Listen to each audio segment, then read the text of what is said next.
Shalom studios தயாரிப்பில் தேனாண்டால் வெளியிட விசி வடிவுடியானோட டைரக்ஷனில் நானும் Lakshmi Rai, Saravanan sir, Singampuli, power star, வடிவுக்குரிசியம்மா, தலைவாசல் விஜய், மௌனம், மனோபாலா, இந்த மாதிரி ஏகப்பட்ட ஒரு பட்டாளத்தோட இந்த ஒரு படம். எல்லோரும் பார்த்த மாதிரி இது ஒரு ஹாரர் ஜானர், பேய் படம். நிறைய பேர் கேட்டாங்க ஏன் ஒரு பேய் படம் அப்படின்னு. உலகத்தில் எல்லாருக்குமே ஒரு பயம் இருக்குது, வெவ்வேறு விஷயத்துக்காக ஒரு பயம் இருக்கும். அண்ட் பேய் இருக்கா இல்லையான்ற ஒரு கேள்வி வந்து எல்லாருக்குள்ளேயும் அந்த ஆர்வம் இருக்குது. சில பேர் வெளிப்படுத்துவாங்க, சில பேர் வெளிப்படுத்த மாட்டாங்க. என்னை பொறுத்த வரைக்கும் நல்லது இருக்குன்னா கெட்டதும் இருக்குது. சில பேருக்கு வந்து அந்த என்ன சொல்கிற எக்ஸ்பீரியன்ஸஸ் இருக்கும், சில பேருக்கு இல்லாமல் இருக்கும். பட் இதெல்லாம் தாண்டி படத்தில் வந்து ஒரு என்டர்டெயின்மெண்ட்ன்ற ஆஸ்பெக்ட் வந்து நிச்சயமாக திகில்ன்றது வந்து பெரிய என்டர்டெயின்மெண்ட். அது பயமுறுத்துறதோ இல்லை பயப்படுறதோ எல்லாருமே அனுபவிக்கக்கூடிய ஒரு என்ஜாய்மெண்ட் தான் இது. இது ஒரு ஹோல்சம் என்டர்டெய்னர், எல்லா அம்சங்களும் இருக்கக்கூடிய ஒரு படம். இது ஒரு சீரியஸ் ஹாரர் மட்டும் கிடையாது. இதில் நகைச்சுவையும் சரி, ரொமான்ஸ், சென்டிமெண்ட்ஸ், ஆக்ஷன்ன்ற எல்லா ஆஸ்பெக்டும் இருக்குது. ஒரு ஃபாஸ்ட் பேசி என்டர்டெய்னர்.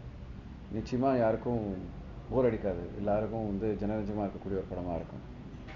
அண்ட் எனக்கு வந்து இதில் ரெண்டு விதமான தோற்றம், அதாவது டபுள் ஆக்ஷன்ன்ற ஆஸ்பெக்ட் எனக்கு முதல் முறை இந்த படத்தில் அமைஞ்சது.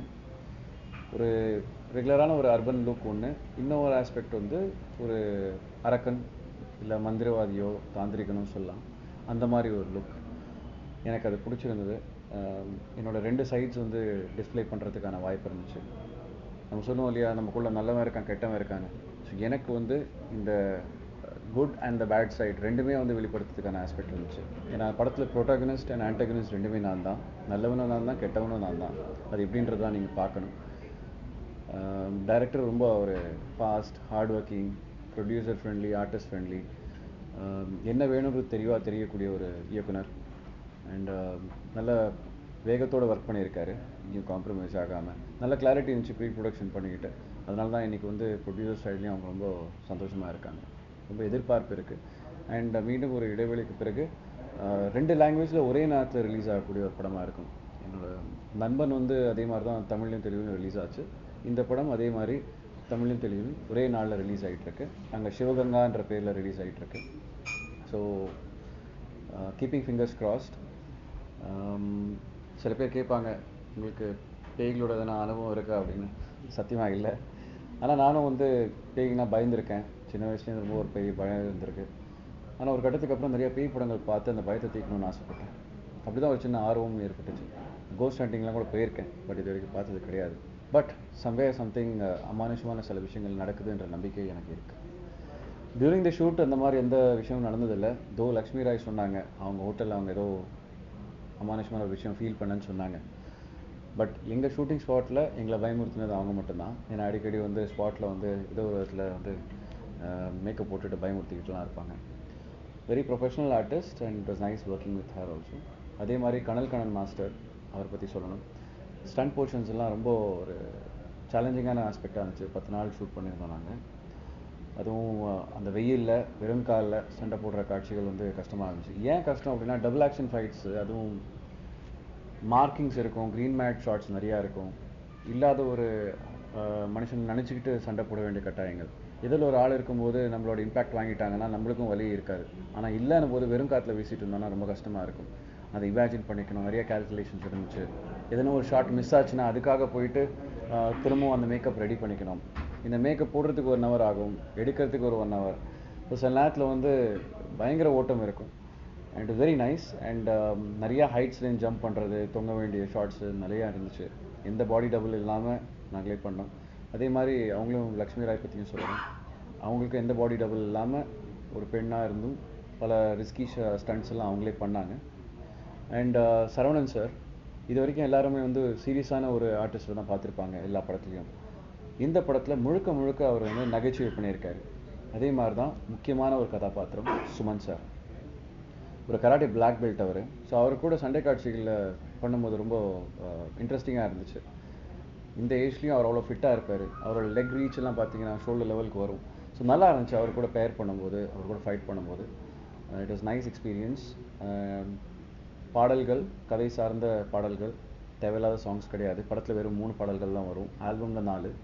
இந்த 3 பாடல்களும் இந்த கதை இந்த ஜானருக்கு ஏற்ற பாடல்கள் தான் இருக்கும். ஒரே ஒரு பாட்டு மட்டும்தான் ஒரு ஃபேண்டசி டூயட்.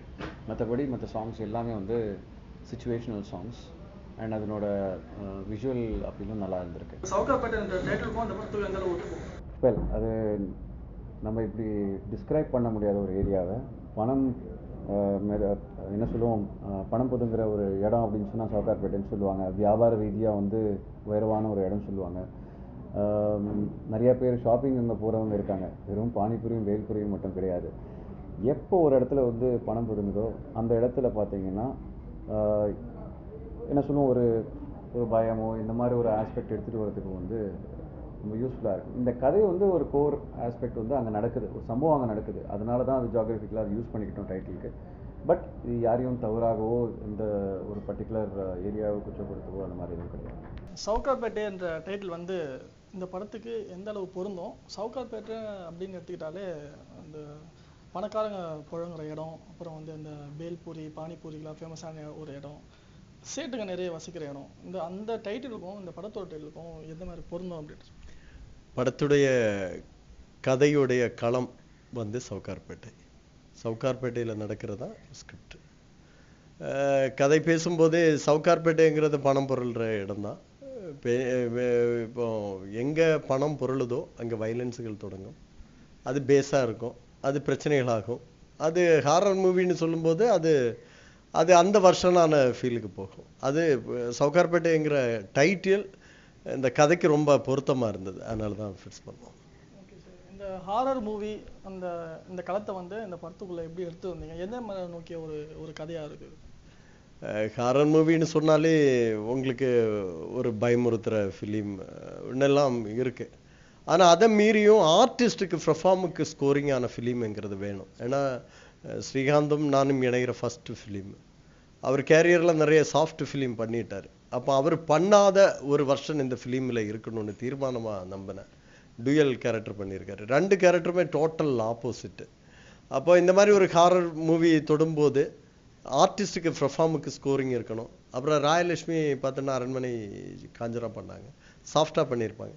அவங்களுக்கும் இந்த படம் வந்து பெர்ஃபார்முக்கு ஸ்கோரிங்கான ஒரு ஃபிலிமாக பண்ணியிருக்கேன். அந்த களம் வந்து இந்த ஸ்கிரிப்டுக்கு ரொம்ப ரொம்ப ஹெல்ப் பண்ணிச்சுது. அந்த களம் தான் கதை அப்படின்னு இருக்கும்போது அந்த அந்த அதே திருப்பி நம்ம பேசிகிட்டே இருந்ததுனால தான் அந்த ஸ்கிரிப்டுக்கு அந்த டைட்டில் ஆயிடுச்சு. அப்புறம் இவன் ஆர்டிஸ்டுகளுக்கு பெர்ஃபார்முக்கு ஸ்கோரிங்கான கேரக்டரிஸ்டிக்ஸ் உள்ளே வந்துச்சு. எல்லாமே சேரும்போது அந்த லுக்கு, அந்த கெட்டப்பு எல்லாமே புதுசாயிருச்சு. படம் இன்னைக்கு பார்த்தோன்னா ஒரு ஐடென்டி ஃபிலிம் ஆகிறதுக்கு காரணம் ஆர்டிஸ்டோடைய கெட்டப்பு, அந்த லுக்கு, அவங்களோட பெர்ஃபார்ம் ஸ்கோரிங்கு, அப்புறம் மேக்கிங்கு, இதெல்லாம் சேர்ந்து ஒரு புதிய பேட்டர்னான ஒரு ஹாரர் மூவியாக மாறி இருக்கு. ஓகே, ராயலட்சுமி பற்றி சொல்லுங்கள். இந்த படத்தில் எப்படி அவங்க வந்து கோஆப்ரேட் பண்ணாங்க? நிறைய தகவல்கள் அவங்கள பற்றி வந்துட்டு இருக்கு. அதாவது வந்து நிறைய கிசுகிசுகள் அப்படின்னு சொல்லலாம். அப்புறம் சரியாக வந்து டைமுக்கு ஷூட்டிங் ஸ்பாட் வர மாட்டாங்க, ப்ரொமோஷனுக்கு வர மாட்டாங்க அப்படின்னு நிறைய தகவல் வந்துட்டு இருக்கு. நீங்கள் சொல்லுங்கள், அவங்க எப்படியாப்பட்ட கேரக்டர், உங்களுக்கு எந்த அளவுக்கு கோஆப்ரேட் பண்ணாங்க? இல்லை, அது ஆர்டிஸ்ட்டை பற்றி நிறைய தவறான விஷயங்களும் வரலாம். ராயலட்சுமியை பொறுத்த வரைக்கும் இந்த படம் ரொம்ப இன்வால்மெண்ட்டோட ஒர்க் பண்ணாங்க. இந்த படம் ஸ்கிரிப்ட் கேட்ட மறு நிமிஷத்துல இருந்து இந்த படத்துக்கு அவங்க தயாரானாங்க. நிறைய படங்கள் அவாய்ட் பண்ணாங்க. ஒரு 10 நாள் மூலக்குத்திரம் சுடுகாட்டில் தான் கிளைமேக்ஸ் பண்ணேன்.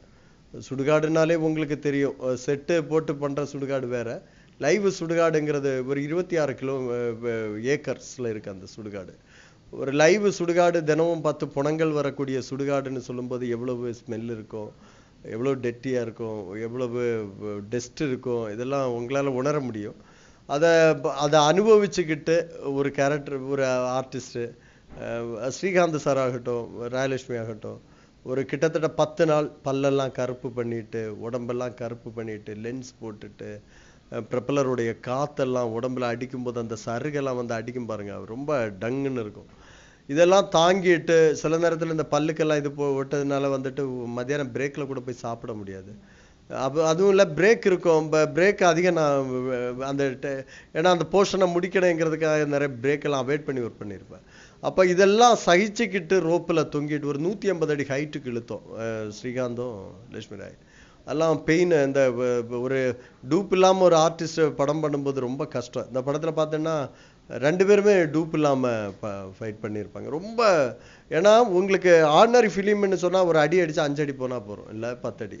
இது அப்படி இல்லையா, ரொம்ப ஹெவி இல்லையா.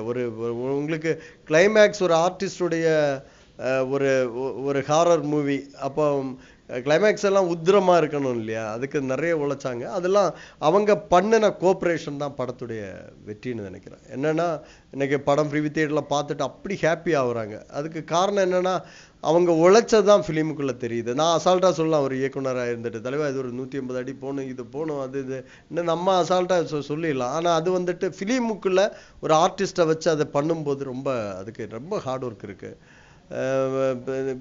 இறக்கமற்று தான் சில இடங்கள்ல எல்லாம் ஒர்க் பண்ணினேன். ஏன்னா அந்த ஒர்க் பண்ணும்போது தான் நமக்கு இந்த அவுட்புட்டை கொடுக்க முடியும். நமக்கு இன்னும் ஒரு சின்ன டூரேஷனான டைம் இருக்குது, இவ்வளோ டைமுக்குள்ளே ஷூட் பண்ணி ஆகணும், இந்த குவாலிட்டியை கொண்டு வந்தாகணும். அப்போ இதுக்கெல்லாம் ஹார்ட் ஒர்க் பண்ணணும்னா ஆர்டிஸ்ட் சேர்ந்து கூட ஓடி ஆகணும். அவங்க ஓடலைன்னு சொன்னால் நாம் ஒண்டியா நின்றுட்டு என்னத்தை பண்ண முடியும். அவங்க எல்லாரும் சேர்ந்து தான் படம். அதில் ராயலட்சுமியெல்லாம் அவ்வளோ கோஆப்ரேட் பண்ணியிருக்காங்க. சில இடங்கள் அவங்க 2 ஹாரர் மூவி ஏற்கனவே பண்ணதுனால சில இடங்கள்ல எல்லாம் மேக்கப் எல்லாம் அவங்களுக்கு நல்லா அத்துப்படியான விஷயங்கள். பார்த்தோன்னா ஸ்ரீகாந்துக்கு கூட சேர்ந்து இயங்குனாங்க அந்த இடத்துலலாம். அவங்க மேக்கப் போட்டுட்டு ஸ்ரீகாந்துக்கே சில இடங்கள்ல எல்லாம் மேக்கப் போட்டாங்க. அப்போ ஒரு ஆர்டிஸ்டோட கோஆப்ரேஷன் இல்லாமல் இதை நம்ம ஷூட் பண்ண முடியாது. அப்புறம் என்னை பொறுத்த வரைக்கும் நல்லா கோஆப்ரேட் பண்ண ஆர்டிஸ்ட் அவ்வளோதான். சவுகார்பேட்டை முடிகிறதுக்கு முன்னாடி பொட்டு படத்தை ஸ்டார்ட் பண்ணி அது பிரபலமாக பேசப்படுற நிலையில் இந்த 2 படத்துக்கான வேரியேஷன் எப்படி இருக்கும்? ஒரு 2மே ஒரே காலமா எப்படின்னு? பொட்டு காமெடி ஃபிலிம் பார்க்குறோம், ஆக்ஷன் ஃபிலிம் பார்க்குறோம். எல்லாமே காமெடி ஃபிலிமாக இருக்கலாம், ஆக்ஷன் ஃபிலிமாக இருக்கலாம். எல்லாமே பார்த்தோன்னா ஆக்ஷன் ஃபிலிம்னு ஒரே களத்தில் சொல்லிடுவோம். ஆனால் ஆக்ஷன் ஃபிலிம்ங்கிறது நிறைய வெரைட்டிஸ் இருக்கு இல்லையா, எவ்வளோ வெரைட்டிஸ் ஆக்ஷன் ஃபிலிமில். அது அடுக்கிட்டே போகலாம். அதுக்கு வெரைட்டிஸுக்கு கம்மியே இல்லை. அப்படின்னு இருக்கும்போது அடுத்து ஹாரர் மூவி நான் பண்ணுறேன்னு சொன்னாலும் அதுக்கு எந்த லெவல்லையும் தொடர்பில்லாத ஒரு ஹாரர். சவுகார்பேட்டை எதிர்பார்க்குற ஆடியன்ஸுக்கு நான் பல மடங்கு ஏறி கொடுக்கணும் அடுத்த படம். அதுக்காக நிறைய ஹார்ட் ஒர்க் பண்ணியிருக்கேன். வேற எனக்கு பெரிய ப்ளஸ்ன்னு நான் நினைக்கிறேன் என்னன்னா, படம் காப்பியை பார்த்த உடனே தயாரிப்பாளர்கள் முடிவு பண்ணாங்க அடுத்த படம் எங்கள் கன்சர்னுக்கு நீங்கள் தான் பண்ணணும் சார். அது நம்ம ஒர்க்கோடைய இன்வால்மெண்ட்டும் நம்ம ஒர்க்கை நேசிக்கிற ஒரு ஃபீல் தான் நினைக்கிறேன். வேற ஒரு ஆர்டிஸ்ட்டு கொடுக்குற டேட்ஸை நம்ம வேஸ்ட் பண்ணாமல் அவங்கள இன்னும் ப்ரமோஷனாக அவங்கள ஆடியன்ஸுக்கிட்ட கொடுக்கணும்னு ரொம்ப ஆசைப்படுவேன். அதில் எல்லாம் நான் ரொம்ப ஹார்ட் ஒர்க் பண்ணதுனால தான் ஃப்ரீவியில் படம் பார்த்த மறு நிமிஷமே ஒரு தயாரிப்பாளருக்கு சொன்னாங்க நெக்ஸ்ட் படமும் நம்மவே சேர்ந்து பண்ணுவோம்னு. ஒரே கன்சர்ன் 2வது படமும் என்னைக்கு மனமு வந்து கொடுத்துருக்காங்கன்னு சொன்னால் அதுக்குவே எனக்கு ரொம்ப சந்தோஷம்னு நினைக்கிறேன். ஏன்னா எங்கே போனாலும் நம்ம ஒர்க் பண்ணணும், ஒர்க் பண்ணலைன்னா வேல்யூ இல்லை. நம்ம ஒர்க்கு தான் எல்லாத்துக்கும் அடுத்தடுத்த கட்டங்களுக்கு கூட்டிகிட்டு போவோம். சவுகார்பேட்டை படம் எனக்கு அடுத்த படம் இமீடியட்லி பண்ணுறதுக்கும் தொடர்ந்து பெரிய பெரிய படங்கள் இயக்கிறதுக்கான வாய்ப்புகள் வருது. அந்த வாய்ப்புகளுக்கும் காரணம் சவுகார்பேட்டையுடைய டோர் ஓப்பன் தான். சவுகார்பேட்டை தான் எனக்கு பேஸ். 2 படத்துலையும் வந்து கிளாமர் ஆர்டிஸ்ட் தான் நீங்கள் செலக்ட் பண்ணிருக்கீங்க அப்படின்னு சொல்லுவேன். ஒன்று ராயலட்சுமி ஆகட்டும், நமிதா மேடம் ஆகட்டும். இப்போ 2 பேரையும் வந்து எந்த அடிப்படையில் வந்து இந்த படத்துக்குள்ளே எடுத்துகிட்டு வந்தீங்க? அதாவது யூத்து அப்படின்ற ஒரு விஷயத்துக்காகவா? இப்போது நிறைய ஆர்டிஸ்ட் வந்துட்டாங்க, அது மாதிரி நிறைய கிளாமர் ஆர்டிஸ்ட் வந்தாங்க. இவங்கள இந்த படத்துக்கு எடுத்துகிறதுக்கான ரீசன்? கிளாமர் ஆர்டிஸ்ட்ங்கிறது எல்லா ஆடியன்ஸுக்கிட்டையும் ஊடுருவி இருப்பாங்க. அவங்கக்கிட்ட கிளாமரை மட்டும் ஆடியன்ஸை பார்த்துட்டே இருப்பான். அவங்கக்கிட்ட திடீர்னு இன்னொரு மாற்றத்தை கொடுக்கும்போதே பாதி படம் வின்னிங்கில் வந்துடும்.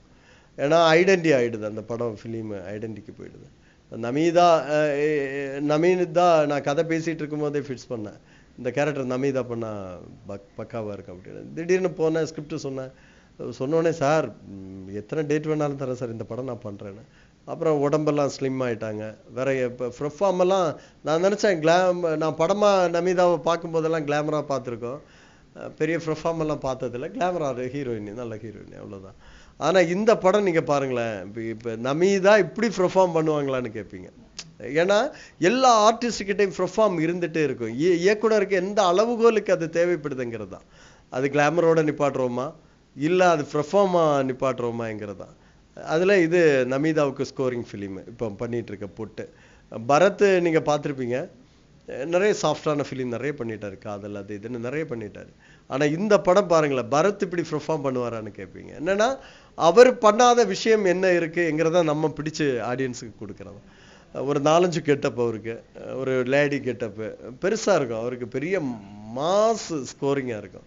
எனக்கே சவுகார்பேட்டையில நான் பார்க்காத இன்னொரு ஒர்க்கை தான் அந்த படத்துல சந்திச்சிட்டு இருக்கேன். சவுகார்பேட்டை படம் ரிலீஸை பத்தி சொல்லுங்க. திரையரங்கத்துக்கு வந்திருக்கு.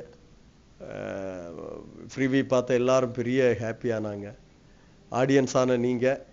ஏன்னா ஒரு ஃப்ரீவி தியேட்டர்லே தெரிஞ்சிடும் ஒரு படத்துடைய வெற்றி என்னன்னு சொல்லிட்டு தெரிஞ்சிடும். குதூகலமான பேச்சு. ஒரு ஒரு ஒரு ஆள் படம் பார்த்துட்டு வீட்டுக்கு உடனே கிளம்பாம ஒரு 2 மணி நேரம் நின்று பேசினாலே நமக்கு ஒரு வெற்றின்னு நினைக்கிறேன். அப்படி எல்லாரும் இந்த படத்தை பற்றி பேசுறாங்க. ஆடியன்ஸான உங்களுக்கு மிகவும் பிடிச்ச படமா இருக்கும். பார்த்தவங்களும் பார்க்காதவர்களும் இந்த படத்தை மீண்டும் மீண்டும் போய் பார்க்கறதுக்கு இந்த படம் உங்களுக்கு தூண்டுதலா இருக்கும். கண்டிப்பா உங்களுக்கு திருப்தியான படமா இருக்கும்.